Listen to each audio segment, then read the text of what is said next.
Good afternoon. I have Mr. Marcus Quigley here, a civil engineer who's been in the professional field for over 20 years and is passionate about automated systems that act before a crisis for cities and towns in order to protect populations. Is that a good summary? That's a very good summary. All right.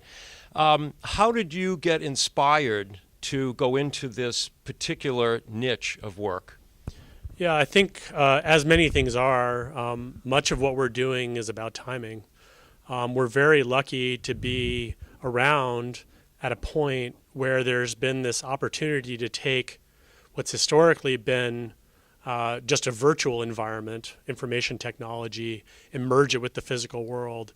It's really the advent of a couple of key technologies: cloud computing, wireless infrastructure, low-cost microcontrollers, low-cost sensors, and a lot of this has been enabled by the cell phone revolution and the internet. So as many things are, we kind of showed up with the right skills at the right time to take civil infrastructure, cities, and merge it with information technology.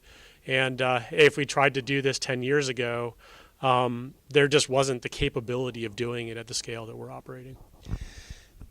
Then in your work and your experience, who would you say are the most advanced cities in automating their systems to, let's say, protect the public good? That's been really interesting. Across the board, cities have increasingly turned to innovation, particularly in this area, as they become hugely fiscally constrained around, in our case, environmental compliance, but also issues like flood control and combined sewer overflows, which is a whole other subject if we wanted to get into it. But some of the more progressive cities have found themselves in a tough place, which is they have a massive compliance obligation under the Clean Water Act, or they have significant flooding problems and they just don't have enough money. So they've turned to innovation as a way to do more with less. Some of these approaches can cost 90% less on the capital side and can be a dramatic reduction in operation and maintenance costs as well. So I would point out Philadelphia. The Philadelphia Water Department realizes that they have a daunting task ahead of them over the next 20 years, and they've actually been quite proactive in engaging around the types of technologies we have. And some of that's out of necessity, but also Milwaukee, for example, is a leader in green infrastructure and advanced kind of innovative techniques for addressing stormwater and combined sewer overflow problems. Chicago, New York City, these are all places that we operate. Los Angeles. So this has changed quite a bit, people's comfort with these types of solutions. I think we all kind of know that we've transitioned in our personal lives from thinking we need to have all of our data local and have complete control to really kind of giving up to the cloud and saying, I feel comfortable with these kind of remote systems that I don't have sitting in a closet somewhere, operating my personal life, but also that translates over to people being more comfortable with automated cloud-based systems controlling their cities as well. Part of your talk today, you mentioned the coordination of many subsystems of cities in order to provide a comprehensive result of successful city management. Right. What have been the greatest challenges to making that coordination happen in your experience? Yeah, there still are a lot of questions about what to do with these systems at scale. When you have hundreds or thousands, I said in my talk, even millions, which is I think where we're really headed, of things working together. And we're just beginning to see the front edge of how to do that really effectively, but there's an incredible opportunity. We don't have it all figured out to work on the ways to manage these incredibly complex automated systems going forward. We frequently get the question, so isn't it a problem if you're controlling significant parts of the city, that there are these negative outcomes. And we really think of it very differently. If you're at the point of being able to directly cause negative outcomes, you've also succeeded at the scale you need in order to get positive outcomes.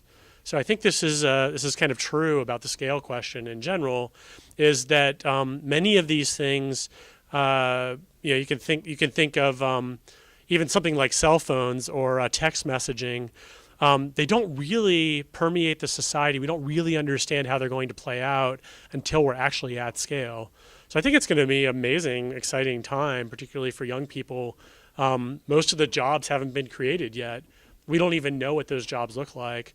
But it's a pretty exciting time to be engaged in these sorts of things. And cities are probably the most exciting platform. I mean, many people have said they're the most complex things mankind has ever built. And it's going to be an interesting next 20 years. Your talk also focused on flood control and management of water resources. My question is, in the past, before you had any type of technology controlling flood systems, water systems, the way to deal with them was very manual, sandbags and a lot of people coming together just to try to stop a flood from happening. Right. And how it's moved to a more automated system. What is the degree of anticipatory automation today compared with how many of these technological systems are still working on a manual basis? Yeah, I mean, we're very far from kind of the getting to the point where we're truly at scale. Just to give you an idea of the magnitude of these challenges, a city like New York has over 1 million buildings. I know specifically for Chicago, the number is about 850,000. We know in detail the opportunity in Chicago, what the existing assets look like. So just in the city proper, since 2008, they've built 1,250 new storage facilities, and they built them all passively. So we have a couple of systems in Chicago, but the upper bound just on things that have built since 2008 is to be able to control a flow. It's those 1,250 systems discharge at 937 CFS, which might not mean a lot to you, but it's about the discharge of the Charles River on a regular day. So we have an enormous opportunity, and you're asking too about manual intervention. All of these things are passive. Those 1,250 facilities outside of the city, there's another 9 billion gallons. I mean, I can't even describe to you how big that is. It's enormous. Of facilities, and I think there's over 7,000 of them in the greater Chicagoland area. But in places where we manually intervene, it's very rare that, and I said this a little bit in the talk, but it's very rare that we have people intervening in these smaller systems at all. So it's just a huge step change about what the outcomes might actually look like for communities. It's just to give you an idea, if you take one of these single facilities in Chicago, one of these 1,250, the way they normally work, it's a combined sewer system, and I won't get into the details of all of that, but the way they normally work is they're just designed in order to deal with the very high flows. So we've done an analysis. There's a system at the University of Chicago, for example, where we added our system. Based on what's required, you get about a 3% shift of the long-term flows off of, in this case, a university building, attenuated into the combined sewer. Just taking that exact same asset, adding intelligent control, we're able to reduce it by more than 93%. So like you take something that already exists, not building something new, there's no new capital expense except for the marginal cost of adding the equipment, and you get this dramatic change in the outcome. So we're looking forward to doing that on the rest of the facilities. The opportunity, it's interesting, just from a company perspective, I mentioned some of these cities, we have gotten the early adopters to take this stuff up. But you can grow an enormous business off of a couple of percent of these markets. The liabilities in the United States over the next 20 years, just for compliance with the Clean Water Act, for combined sewer communities, of which there are 770, plus what are called municipal separate storm sewers, which are additional 7,000, is $100 billion over 20 years. And you can imagine, you don't need much of that market in order to do pretty amazing things in the world. So if there is a takeaway from your talk for the average citizen, what would that be? I think we have the opportunity. I think the key thing as a takeaway from my talk is that there's an opportunity to think very differently about how we approach situations. That technology fundamentally alters our options around how we solve problems. And I think we hear a lot of rhetoric, particularly around consumer products, that hey, the Internet of Things, the integration of information into my physical life isn't that meaningful. But we're here to say we have really big things to do as a society. Having a smart refrigerator is not what the Internet of Things is about. It's not about fitness trackers. It's about actually addressing these fundamental human needs.